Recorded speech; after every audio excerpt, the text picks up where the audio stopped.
So good morning everyone, welcome to newspaper decoded. आज हम 8 जनवरी का द हिंदू न्यूज़पेपर देख लेते हैं। तो जो फर्स्ट न्यूज़ है यहाँ पर गवर्नमेंट ने एस्टिमेट किया है कि 2025 और 2026 में जो इंडिया का जीडीपी ग्रोथ रहने वाला है वो 7.4% होगा, जो पिछले साल से 6.5% से ज़्यादा है। और मिनिस्ट्री ऑफ स्टैटिस्टिक्स ने ये पहला फर्स्ट एडवांस एस्टिमेट्स रिलीज़ किया है, जो आने वाला बजट है उसको बनाने के लिए काफ़ी इम्पोर्टेंट होता है। और इस साल का जो नॉमिनल जीडीपी है वो उसका ग्रोथ 8% रहने वाला है। और नॉमिनल जीडीपी में से अगर इन्फ्लेशन को माइनस कर देते हैं तो वो रियल जीडीपी कहलाता है।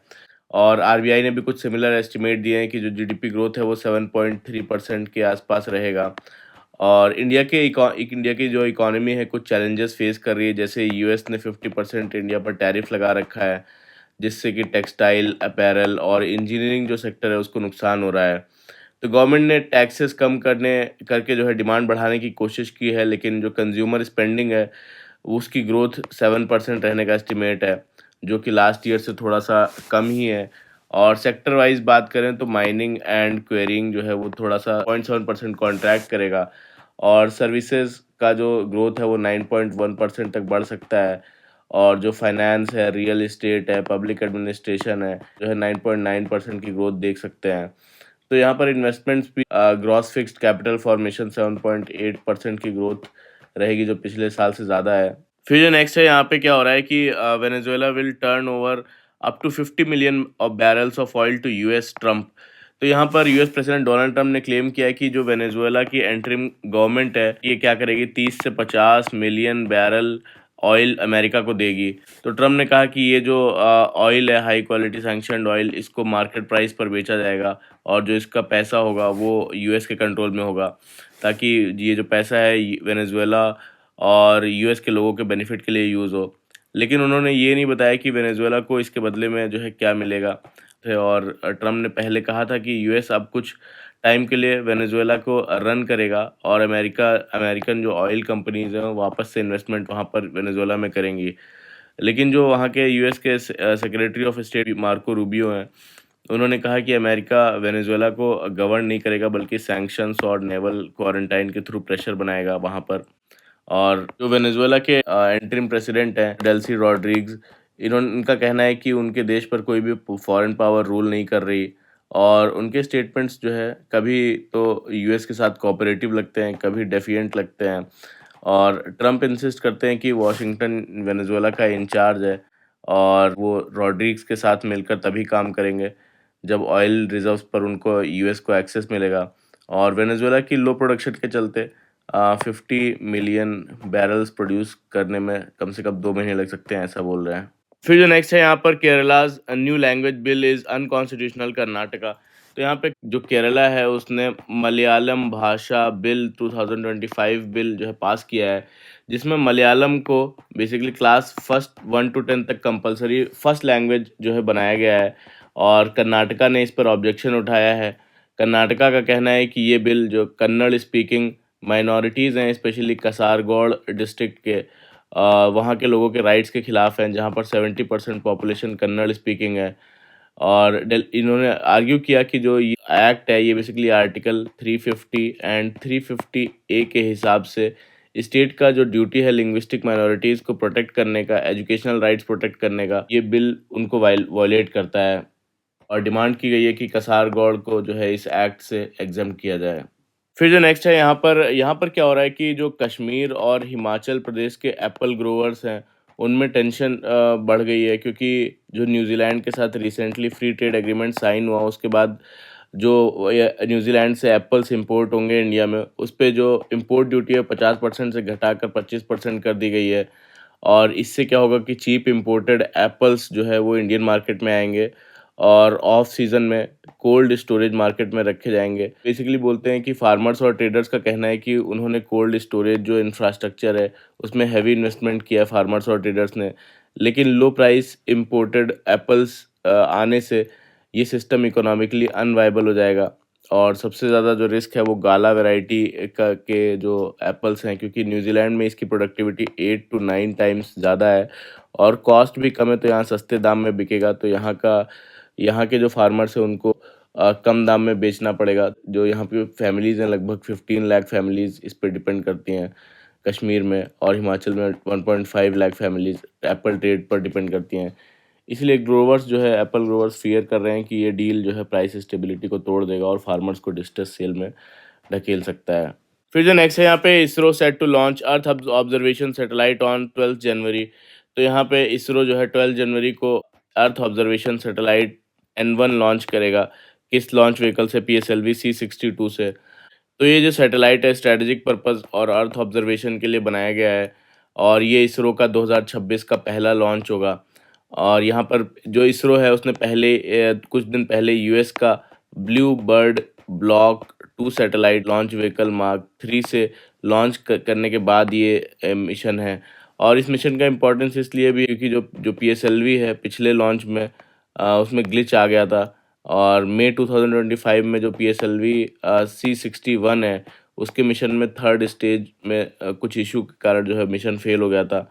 और अब ये जो लॉन्च है ये उसके कॉन्फिडेंस को बूस्ट करने के लिए देखा जा रहा है। फिर जो नेक्स्ट है यहाँ पे INS कौंडिन्य के बारे में है। INS कौंडिन्य क्या है? ये एक इंडियन नेवी की ट्रेडिशनल स्टाइल में stitched plank vessel sailing vessel है, और जो इंडिजिनस शिप बिल्डिंग हेरिटेज को रिवाइव करने के लिए बनाई गई है। इसमें क्या हुआ कि वुडन प्लैंक्स को कोकोनट कोयर जो रोप्स होते हैं उससे स्टिच करके और नेचुरल रेजिन्स का इस्तेमाल किया गया है।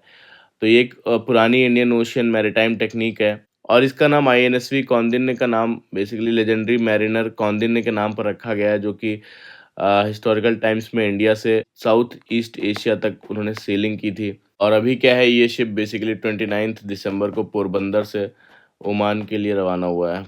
फिर जो नेक्स्ट है यहाँ पर, Delhi high court seeks RBI stand on PIL plea over data protection. तो यहाँ पे दिल्ली हाई कोर्ट ने RBI और जो सेंट्रल गवर्नमेंट है दोनों से रिस्पांस मांगा है एक PIL पर, जिसमें ये एलिगेशन है कि जो है NBFCs के डिजिटल लैंडिंग ऐप्स जो है उसमें बोरोवर्स की प्राइवेसी और डेटा प्रोटेक्शन जो रूल्स है उनका वायलेशन हो रहा है। और पिटिशनर का आर्ग्यूमेंट है कि RBI ने 2025 के जो डिजिटल लैंडिंग गाइडलाइंस हैं उसके होने के बावजूद कुछ ऐप्स जो है अभी भी मोबाइल फ़ोन्स के रेस्ट्रिक्टेड डेटा को एक्सेस कर सकते हैं, और उनकी जो कंसेंट पॉलिसीज़ हैं जहाँ पे बोरोवर्स को ब्रॉड नॉन नेगोशिएबल पॉलिसीज़ को एक्सेप्ट करना पड़ता है। और कोर्ट ने कहा कि ये सीरियस कंसर्न है, और RBI को ऑर्डर दिया कि वो काउंटर एफिडेविट इसके लिए फ़ाइल करें, जिसमें बताया जाए कि गाइडलाइंस के वायलेशन होने पर उनके द्वारा क्या एक्शन लिया गया। पिटिशनर का मेनली कहना है कि जो ये ऐप्स हैं उनका डेटा कलेक्शन काफ़ी एक्सेसिव है, और KYC या फिर क्रेडिट असेसमेंट के लेजिटिमेट जो पर्पज़ है उसको मैच नहीं करता है। फिर जो नेक्स्ट है यहाँ पे ड्राफ्ट पेस्टिसाइड बिल के बारे में है। तो एग्रीकल्चर मिनिस्ट्री ने pesticide bill management bills 2025 draft release किया है, जो कि पुराना 1968 का इंसेक्टिसाइड एक्ट है और 1971 के रूल्स हैं इस पे, उसको रिप्लेस करके लाया गया है। तो इस बिल के कुछ प्रोविजंस क्या है कि डिजिटल सिस्टम और टेक्नोलॉजी का यूज़ होगा इसमें, अप्रूवल्स और मॉनिटरिंग सिस्टम ज़्यादा ट्रांसपेरेंट हो सकेंगे जिससे, और फेक और स्पूरियस जो पेस्टिसाइड हैं उस पर स्ट्रिक्टर एक्शन होगा जिसमें कि हायर पेनल्टीज़ और फाइन्स लगाए जाएंगे। जो टेस्टिंग लैब्स होंगे उसका एक्रेडिशन और मैंडेटरी होगा ताकि सिर्फ क्वालिटी पेस्टिसाइड्स ही मार्केट तक या फार्मर्स तक पहुँचे। फिर जो नेक्स्ट है यहाँ पे, census first phase to be held from 1 April to 30 सितंबर दिस ईयर।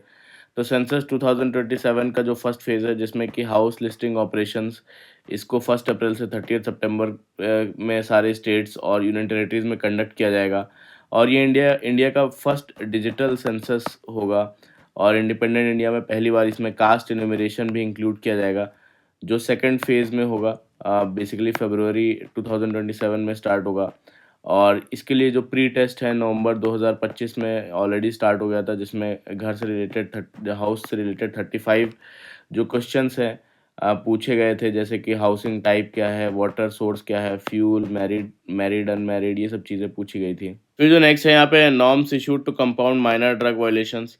तो यहाँ पर ड्रग्स एंड कॉस्मेटिक्स रूल्स 2025 के लिए गाइडलाइंस और SOPs इशू की गई, ताकि जो फार्मा कंपनीज़ के लिए कोई भी माइनर वायलेशंस अगर वो करती हैं तो उनकी कंप्लायंस और केस सेटलमेंट प्रोसेस ईजी हो सके। तो अब कंपनीज़ या इंडिविजुअल्स अगर कोई माइनर वायलेशंस करते हैं तो उसमें कोर्ट में अपीयर हुए बिना उनको मॉनेटरी पेनल्टी देकर जो ऑफेंस है उसको सेटल कर सकते हैं, सब्जेक्ट टू द कंडीशन कि क्या वायलेशन है।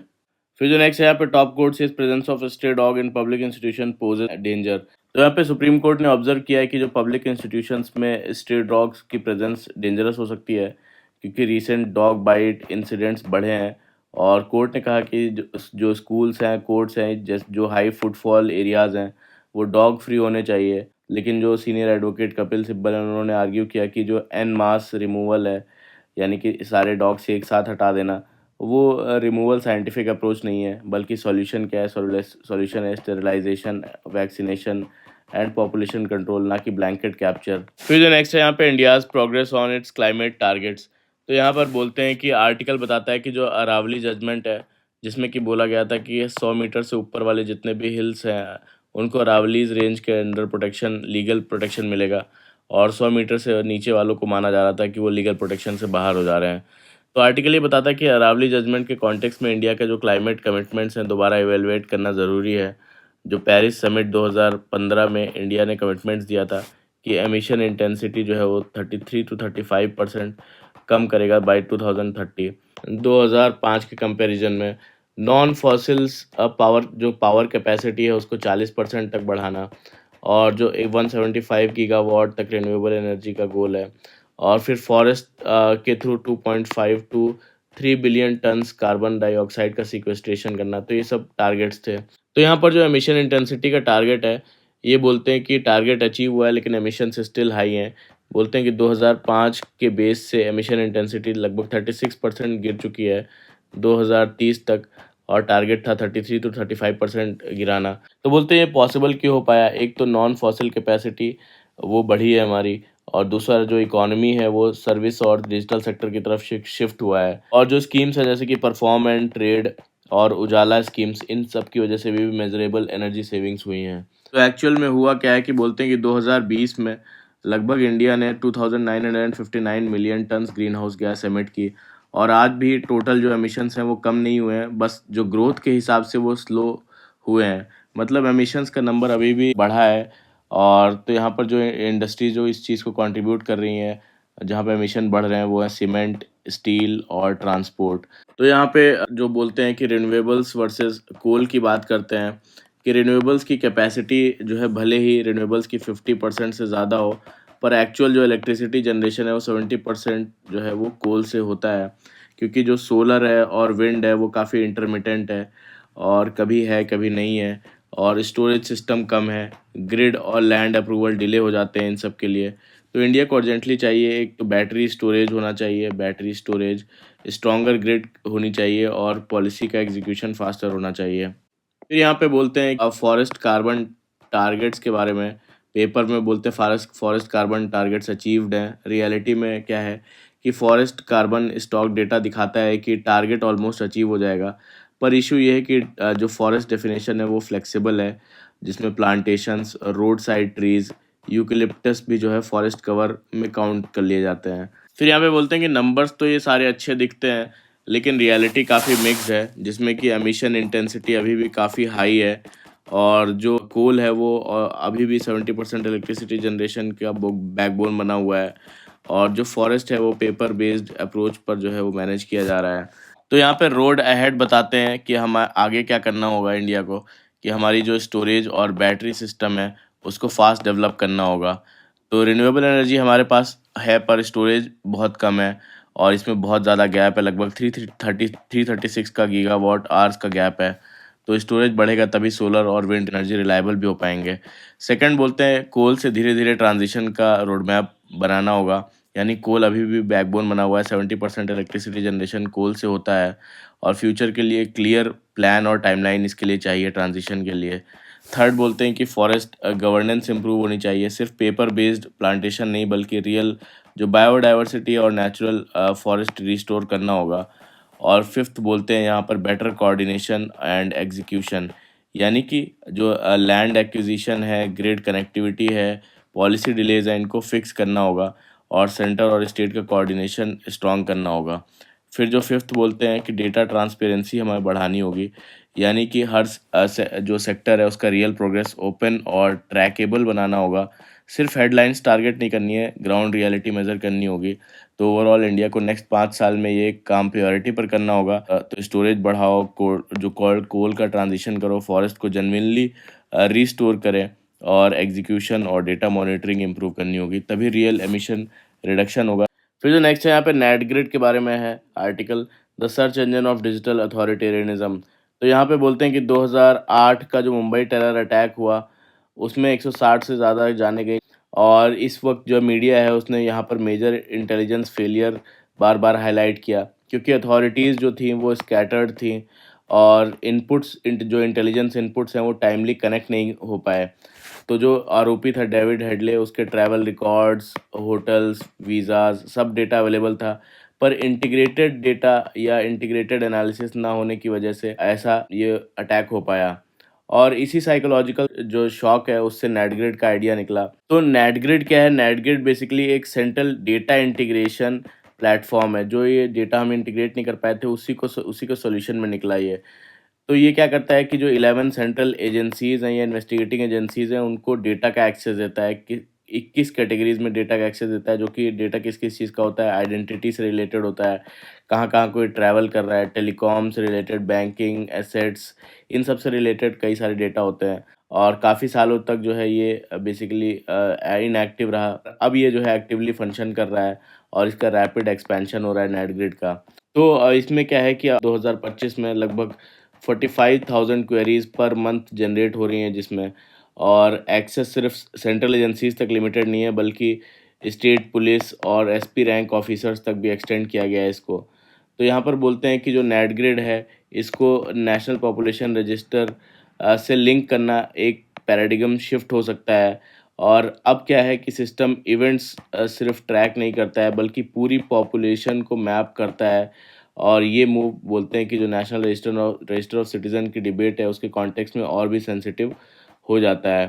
तो यहाँ पर बोलते हैं कि एडवांस्ड एनालिटिक्स और रिस्क्स में क्या है कि प्लेटफॉर्म टूल्स जैसे कि गांधीवा है, ये क्या करता है कि ये एंटिटी रेजोल्यूशन इंजन है, जिसमें कि फेशियल रिकग्निशन प्लस जो केवाईसी मैचिंग यूज़ हो रहा है। तो ये क्या करता है, ये सिर्फ सर्च इंजन नहीं है, बल्कि जो बिहेवियर इंटरफेरेंस है वो बड़े लार्ज स्केल पर इससे पॉसिबल हो पा रहा है। तो इससे मेजर रिस्क्स क्या हैं, यहाँ पर रिस्क्स की बात करते हैं। पहला जो मेजर रिस्क है एल्गोरिदम बायस का, यानी कि अगर सिस्टम का जो डेटा है ऑलरेडी बायस्ड हो, जैसे किसी कास्ट या कम्युनिटी या एरिया के खिलाफ, कि वहीं बार बार सस्पेक्ट आइडेंटिफाई करता है, तो पूरा कंप्यूटर वही पैटर्न फॉलो करेगा, और सिस्टम बोल सकता है कि इस एरिया, इस कम्युनिटी के लोग ज़्यादा सस्पेक्टेड हैं, चाहे ग्राउंड रियलिटी कुछ अलग भी हो तब भी। और सेकंड है कि फॉल्स पॉजिटिव यानी कि गलती से जो है किसी को सस्पेक्ट बता देना। कभी कभी सिस्टम किसी इनोसेंट पर्सन को भी गलती से मैच या सस्पेक्ट कर सकता है। तो इसमें जो प्रिविलेज लोग हैं उनके लिए ये सिर्फ, अगर वो पकड़े गए तो उनके लिए फॉर्मेलिटी या इंक्वायरी बन सकता है। वहीं मार्जिनलाइज लोग हैं, उनसे पुलिस हरासमेंट कर सकती है, अरेस्ट कर सकती है, क्वेश्चनिंग कर सकती है। और जो थर्ड है कि टायरनी ऑफ स्केल, यानी कि जब सिस्टम बहुत बड़ा हो जाए, जब हज़ारों लाखों के संख्या में जो है नंबर्स में सर्च होता हो, तो जो सेफ्टी चेक्स हैं वो सिर्फ फॉर्मेलिटी रह जाते हैं कि इतना बड़ा जो सर्च है उसको कौन रिव्यू करेगा, एनालाइज करेगा कि क्या उसमें गलती हो रही है, क्या नहीं हो रही है। तो कोई इंडिपेंडेंट बॉडी वेरीफाई करने के लिए नहीं है। तो मेजर अकाउंटेबिलिटी गैप क्या है, यहाँ पर बोलते हैं कि कोई भी इंडिपेंडेंट पार्लियामेंट्री या फिर जुडिशियल ओवरसाइट इस पे नहीं है। और सेकंड बोलते हैं कि जो पुट्टास्वामी के केस में राइट टू प्राइवेसी है, वो इसको प्रैक्टिकली इग्नोर करता है ये चीज़। और थर्ड बोलते हैं कि कोर्ट्स भी इस पे पूरा साइलेंट हैं और इंस्टीट्यूशन साइलेंट हैं। और जो पब्लिक नैरेटिव है, सिक्योरिटी के नाम पर क्वेश्चनिंग को एंटी नेशनल जो है वो दिखा देता है। तो यहाँ पर आर्टिकल के हिसाब से जो बोलते हैं कि रियल सिक्योरिटी फेलियर्स हैं, वो डेटा की कमी नहीं है, बल्कि इंस्टीट्यूशनल वीकनेस है, पुअर ट्रेनिंग है, और लैक ऑफ अकाउंटेबिलिटी है। ये मेन चीज़ें हैं जो लैकिंग हैं। तो सॉल्यूशन होना चाहिए कि प्रोफेशनल और डीपॉलिटिसाइज्ड पुलिसिंग होनी चाहिए। और सेकंड है कि ट्रांसपेरेंट रिव्यू होना चाहिए जो इंटेलिजेंस लैब्स होते हैं उनका। और स्ट्रॉन्ग पार्लियामेंट्री और जुडिशियल ओवरसाइट का होना बहुत ज़्यादा ज़रूरी है। तो बोलते हैं कि अदरवाइज नेटगेट सिस्टम सेफ्टी के नाम पर fear driven digital authoritarianism architecture जो है ये बन सकता है। फिर जो नेक्स्ट है यहाँ पे fine tune this signal to sharpen India's anti microbial resistance battle. तो एंटी माइक्रोबियल रेजिस्टेंस क्या होता है? एंटी माइक्रोबियल रेजिस्टेंस वो कंडीशन होती है जब कोई बैक्टीरिया, वायरस, फंगाई या पैरासाइट कोई भी एंटीबायोटिक है या फिर मेडिसिन है तो उसका असर उस पर नहीं होता है और वो स्ट्रांग हो जाते हैं बैक्टीरियाज, जो इन्फेक्शन होता है और इन्फेक्शनल जो ट्रीटमेंट है वो मुश्किल हो जाता है मेडिसिन से। यहाँ पे पीएम नरेंद्र मोदी ने अपने मन की बात जो थी दिसंबर 2025 में, उसमें एंटी माइक्रोबियल जो रेजिस्टेंस है उसको एक सीरियस हेल्थ कंसर्न बताया था। तो उन्होंने कहा था कि जो निमोनिया और यूरिनरी ट्रैक्ट इन्फेक्शन है तो उनमें एंटीबायोटिक्स कम इफेक्टिव हो रहे हैं और इसका मेन रीज़न है कि लोग एंटीबायोटिक्स का मिस यूज़ कर रहे हैं, ओवर यूज़ कर रहे हैं और बिना डॉक्टर के एडवाइस के जो है सेल्फ मेडिकेशन हो रहा है। तो ये सारे मेन रीजंस हैं एएमआर के बढ़ने के। तो उन्होंने पब्लिक को वार्न किया कि एंटीबायोटिक्स जो है वो खुद से मत लो और इस स्टेटमेंट का ज़्यादा इम्पैक्ट ज़्यादा है क्योंकि पहली बार जो एंटी माइक्रोबियल रेजिस्टेंस है पब्लिक अवेयरनेस लेवल पर हाईलाइट हुआ और अर्लियर इनिशिएटिव्स जो है उतना मास इम्पैक्ट नहीं क्रिएट कर पाए थे। तो बोलते हैं कि एंटी माइक्रोबियल जो रेजिस्टेंस है इंडिया में बड़ा खतरा बन रहा है। सबसे बड़ा कॉज जो है इसका इर्रेशनल एंटीबायोटिक्स का यूज़ है। प्रॉब्लम सिर्फ डॉक्टर्स, हॉस्पिटल्स और पॉलिसी सर्कल्स में लिमिटेड थी और अब issue main stream public health concern इस ये बन गया है एएमआर। तो यहाँ पे बोलते हैं कि वन हेल्थ अप्रोच की नीड है। एएमआर सिर्फ जो है बोलते हैं कि जो ह्यूमंस तक इशू नहीं है, ये भी कनेक्टेड है एंटी माइक्रोबियल रेजिस्टेंस ह्यूमंस से, एनिमल्स से और एनवायरनमेंट से, क्योंकि ये सारा सिस्टम सर्कुलेट होता है पूरा इन सब लोगों में भी, एनिमल्स, ह्यूमंस और एनवायरनमेंट में भी। इसीलिए सबको कोऑर्डिनेटेड जो हेल्थ स्ट्रेटजी है वो हेल्थ को बेटर करने के लिए जो स्ट्रेटजी है वो ज़रूरी है। और यहाँ पे जो बिगेस्ट गैप बोलते हैं कि सर्विलेंस नेटवर्क काफ़ी वीक है, यानी कि इंडिया का जो एंटी माइक्रोबियल रेजिस्टेंस डेटा है वो पूरा रिप्रेजेंटेटिव नहीं है और सर्विलेंस जो साइट्स हैं मोस्टली अर्बन और टेरिशरी जो हॉस्पिटल्स है उसमें हैं और रूरल और स्मॉल टाउन एरियाज़ कवर भी नहीं हो पाते इन सब चीज़ों के लिए। तो इंडिया का जो एंटी माइक्रोबियल रेजिस्टेंस नेटवर्क है बोलते हैं उसमें 60 सेंटिनल लैब्स रजिस्टर्ड हैं, पर लेटेस्ट जो डब्ल्यूएचओ की ग्लास रिपोर्ट है उसमें सिर्फ बोलते हैं कि 41 साइट्स का डेटा वहाँ पर इसमें दिया गया। तो एक्सपर्ट्स कह रहे हैं कि जो प्राइमरी और जो सेकेंडरी केयर हॉस्पिटल्स को भी इंक्लूड करना चाहिए इसमें, प्राइवेट हॉस्पिटल्स जो है उनका डेटा भी ऐड करना चाहिए, तो तभी नेशनल पिक्चर जो है वो एक्यूरेट आ पाएगी।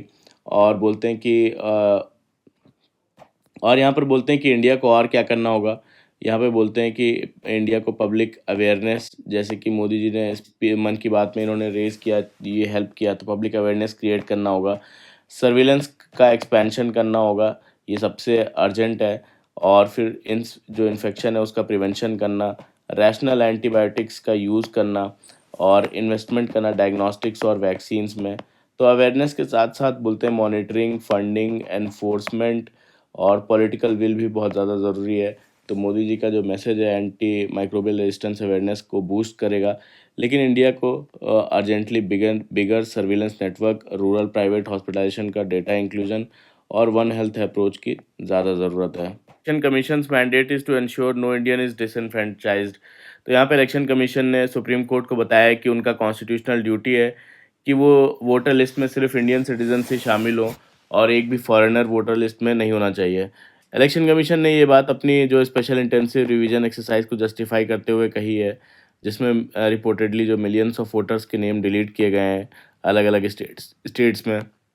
लेकिन ऑपोजिशन पार्टी, लीगल एक्सपर्ट्स और सिविल सोसाइटीज़ कह रही हैं कि इस प्रोसेस के चलते ऑर्डिनरी जो सिटीजन्स हैं उनको बार बार अपनी आइडेंटिटी प्रूव करनी पड़ रही है, जिससे उनको हरासमेंट और इनकन्वीनियंस बढ़ रहा है। तो आर्टिकल के मुताबिक किसी ने भी ये डिमांड नहीं की कि फॉरेनर्स को वोटर लिस्ट में रखा जाए और असली सवाल ये है कि प्रोसेस जो है वो पूरा फेयर, इंक्लूसिव और सिटीज़न फ्रेंडली है कि नहीं है। तो हिस्टोरिकली बोलते हैं कि इलेक्शन कमीशन ऑफ इंडिया ने डेमोक्रेसी को स्ट्रांग बनाया है, वोटर पार्टिसिपेशन बढ़ाकर और एक्सक्लूजन करके ये नहीं किया है। लेकिन अब कमीशन का ज़्यादा फोकस फॉरेनर्स को हटाने पर नज़र आ रहा है, जबकि उसका प्राइमरी ड्यूटी हर एलिजिबल इंडियन सिटीजन्स को एनरोल करना है। तो यहाँ पर बोलते हैं कि आर्टिकल ये भी बताता है, कहता है कि आर्टिकल जो 324 है इलेक्शन कमीशन ऑफ इंडिया को पावर देता है, पर साथ ही ज़रूरी है कि इलेक्शन कमीशन ऑफ इंडिया को इंडिपेंडेंट, ट्रांसपेरेंट और ट्रस्टवर्दी तरीके से काम करे और करंट अप्रोच से जेन्युइन वोटर्स को अननेसेसरी सफरिंग हो रही है और इलेक्शन कमीशन ऑफ इंडिया को अपनी कॉन्स्टिट्यूशनल स्पिरिट से दूर ले जा रही है। तो ये इस पूरे आर्टिकल का बोलना है। फिर जो नेक्स्ट है यहाँ पे, यूथ लीडरशिप इज़ की टू विकसित भारत। तो यहाँ पर आर्टिकल का कोर मैसेज है कि इंडिया का ग्रोथ स्टोरी है, उन यंग इंडियंस के आइडियाज़ से लिखा जाएगा जो आज इनोवेशन, गवर्नेंस, सोशल इम्पैक्ट और नेशन बिल्डिंग पर काम कर रहे हैं। तो यूथ सिर्फ पार्टिसिपेंट्स नहीं बल्कि लीडर्स एंड चेंज मेकर्स भी बन रहे हैं। तो यहाँ पर बोलते हैं कि जो विकसित भारत यंग लीडर्स डायलॉग है, उसका पर्पस क्या है? ये एक नेशनल प्लेटफॉर्म है जहाँ पे यूथ के पॉलिसी लेवल कन्वर्जेशंस हैं उसमें।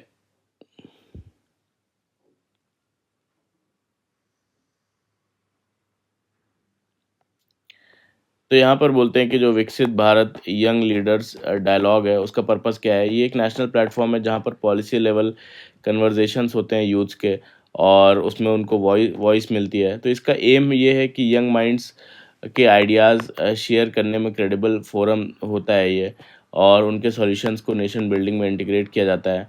और पहले एडिशन में जो है, इसमें बोलते हैं कि 30 लाख से ज़्यादा यूथ इंगेज थे, 2 लाख से ज़्यादा एसेज आए।